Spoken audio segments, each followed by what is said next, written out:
નમસ્તે મિત્રો. આપણું જીવન કેવું બનવું જોઈએ? શાળામાં હતા ત્યારે મારું જીવન અંજલિ થાજો એ પ્રાર્થના અમે ગાતા હતા. કરસનદાસ માણેકની છે પ્રાર્થના. શાળાની અંદર ફરજિયાત કરવાની હોય, આંખ મીચીને બેસવાનું હોય, છતાં પણ એના શબ્દો આપણા હૃદયની અંદર એ રીતે પ્રિન્ટ થઈ જતા હોય છે, હૃદયની અંદર એ રીતે ઊંડા સંસ્કાર મૂકી જતા હોય છે કે જીવનભર આપણને એ જીવવાનું બળ આપે. જીવન અંજલિ થાજો, મારું જીવન અંજલિ થાજો.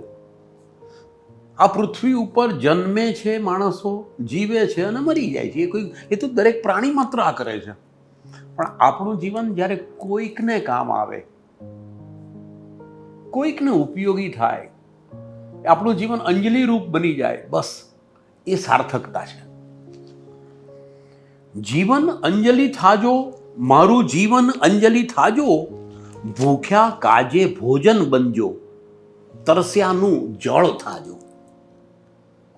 ભૂખ્યા કાજે ભોજન બનજો, તરસ્યાનું જળ થાજો. દિન દુખિયાના આંસુ લોતા, અંતર કદી ન ધરાજો. મારું જીવન અંજલિ થાજો. તમે કોઈનું આંસુ લૂછ્યું છે ખરું? તમે કોઈ તરસ્યાને પાણીનું પ્યાલો પાયો છે? તમે કોઈકને માટે ભોજન આપવા માટે નિમિત્ત બન્યા છો? જો આ બન્યા હો તો એ જીવન અંજલિ રૂપ છે. આપણો ઉદ્દેશ આટલો જ હોવો જોઈએ. સતની કાંટાળી કેડી પર પુષ્પ બની પથરાજો. સતની કાંટાળી કેડી પર પુષ્પ બની પથરાજો. ઝેર જગતના જીરવી જીરવી અમૃત ઉરના પાજો. આપણા બધાના હૃદયમાં એક મીરાબાઈ છે, એક શ્રદ્ધા છે, જે જગતનું ઝેર પીને પણ અમૃત વહેંચી શકે છે. અને ખરું જીવન તો એ જ છે. જીવનનું ઝેર જીવી લીધા પછી પણ આપણે કોઈકને માટે અમૃતરૂપ બની જઈએ. આપણા શબ્દો અમૃતરૂપ બની જાય. વણ થાક્યા ચરણો મારા નિત, તારી સમીપે થાજો. હું થાકી જાઉં છું. સાંજ પડે મને ક્યારેક એવું લાગ્યા કરે છે કે સાંજ પડતા પડતા હવે આગળ નહીં ચલાય. મારા ચરણો તારી દિશામાં, તારી દિશામાં, તારા ધર્મ તરફ, તારા ગતિ તરફ, તારા તીર્થ તરફ હંમેશા આવજો.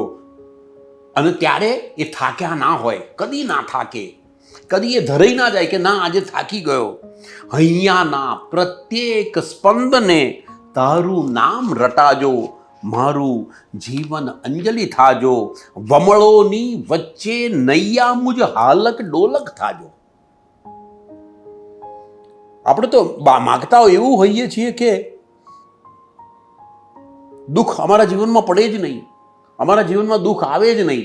પણ હજુ સુધી કોઈનું જીવન એવું નથી કે જેના જીવનમાં દુઃખ ના આવ્યું હોય, ડામાડોળ ના થયું હોય, તોફાન ના આવ્યા હોય.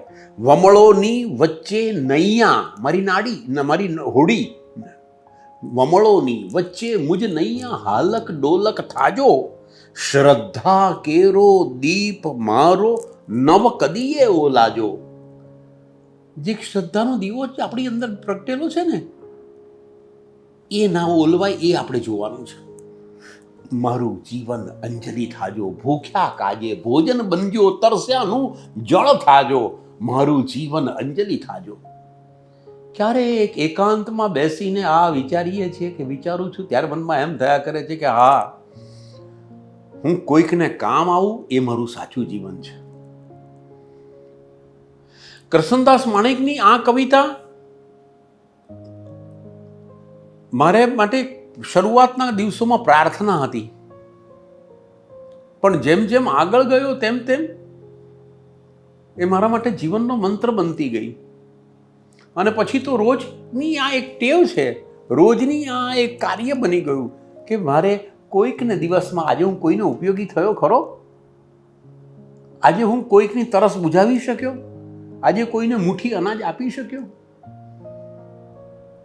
આજે કોઈકને મેં પ્રોત્સાહન આપ્યું, થોડાક એના આંસુઓ લૂછ્યા, આશ્વાસન આપ્યું?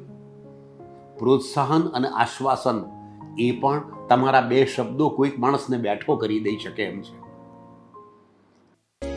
મિત્રો, મને નિયમિત સાંભળતા રહેવા માટે તમે મારી ચેનલને સબસ્ક્રાઇબ કરો, લાઈક કરો અને તમારા અનુભવો પણ આ વિષયના હોય ને તો શેર કરો, કોમેન્ટ કરો મને.